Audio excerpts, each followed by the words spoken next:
जौनसार बाबर जनजाति क्षेत्र के मुख्य द्वार कालसी में जहां कब्रिस्तान का मुद्दा तूल पकड़े हुए है, वहीं आज कालसी के ग्रामीणों व सुरेंद्र दत्त जोशी ने फॉरेस्ट रिजर्व लैंड की भूमि पर कब्जे को लेकर जहां डीएम देहरादून से बात की थी, वहीं डीएम देहरादून ने उक्त भूमि पर कब्जाधारियों को सख्त हिदायत दी थी कि उक्त भूमि पर कोई भी कब्जा ना हो व किसी भी प्रकार का कोई भी कार्य न किया जाए। वहीं आज कब्जाधारियों के द्वारा दोबारा से जिलाधिकारी देहरादून के आदेशों को न मानते हुए कार्य किया जा रहा था, जिसको लेकर फॉरेस्ट विभाग के फॉरेस्ट गार्ड ने थाना अध्यक्ष कालसी को लिखित में शिकायत दर्ज कराई है। आइए जानते हैं थाना अध्यक्ष कालसी व सुरेंद्र दत्त जोशी ने क्या कहा। लोगों के द्वारा ये एक्टिविटीज यहाँ पर लेंटिना झाड़ियाँ काटने की जा रही है और इसमें स्थानीय लोगों के नाम भी मेरे द्वारा उनको बताए गए और वो स्थानीय नहीं है, स्थानीय यहाँ पर कालसी आता है। वो कालसी गेट हरिपुर से थे, वो लड़के जितने भी थे,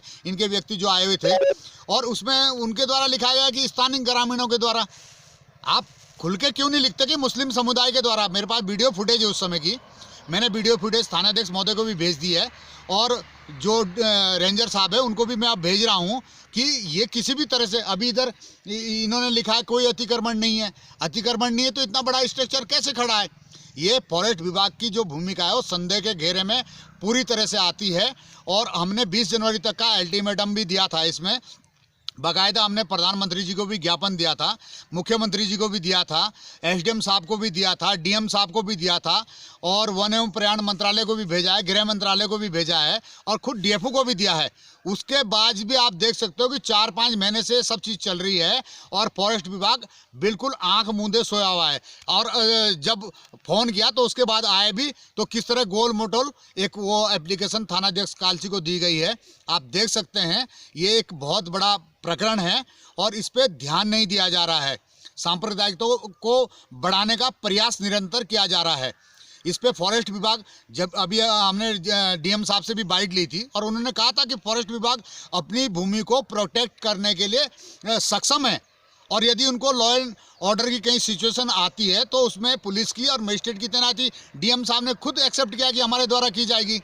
लेकिन क्यों फॉरेस्ट विभाग इसमें नोटिस जारी नहीं करता, क्यों दस्ती करने की कार्रवाई नहीं करता? ये अपने आप में बहुत बड़ा विषय है और संदेह के घेरे में सभी को लाता है। और क्या पब्लिक ही इसके लिए जिम्मेदार है? पब्लिक करेगी तब। इतनी भूमियाँ इधर फॉरेस्ट विभाग की और जगह भी कई जगह कब्जे हैं, हम सारी चीज़ें खोलने वाले हैं। तो ये बहुत बड़ा प्रकरण है। इसमें मुस्लिम समुदाय के लोगों के द्वारा ही ये प्लेटिनम, ये जो लेंटिना झाड़ियाँ हैं काटी गई है, यहाँ पर की भी और ये साइड की जो आज की है, इसके सारे वीडियोज फुटेज हैं जिसमें कि एक फिरोज जो ड्राइवर है, जिला परिषद के जो क्वार्टर्स हैं इधर पीएमजीएसवाई के बगल में, वहाँ पर वो रहता है। एक मोहम्मद अतीक है, कालसी गेट मोड़ पर रहता है, उसका लड़का था। एक शोभित नाम का लड़का था, एक फिरोज की कार से आया था और एक स्कूटी 0305553 नंबर से थी। तो हमारे द्वारा सारी सूचनाएं दी गई है। बाकायदा ये लोग पाठल और द्रांति और तलवारें लेके यहाँ पर आए थे जो काटने के लिए। तो अभी तो हमारे द्वारा सूचना दी जा रही है, लेकिन अगर ये इस पर लगाम नहीं लगेगी तो ये बहुत गंभीर प्रकरण है, हमें ठोस कदम उठाना पड़ेगा इस संबंध में। वन बीट अधिकारी द्वारा आज एक प्रार्थना पत्र थाने में दिया गया है कि आरक्षित वन क्षेत्र में किसी अज्ञात व्यक्तियों द्वारा वहां पर जो झाड़ी है लेंटेना घास के, उसको काटा जा रहा था।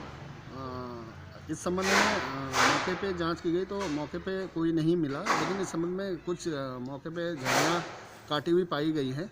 अब ये किसके द्वारा काटी गई हैं, फॉरेस्ट विभाग से समन्वय स्थापित कर इस संबंध में जाँच की जा रही है और आवश्यक कार्रवाई की जाएगी। विकासनगर से अनिल दुबे, दिव्या टाइम्स इंडिया।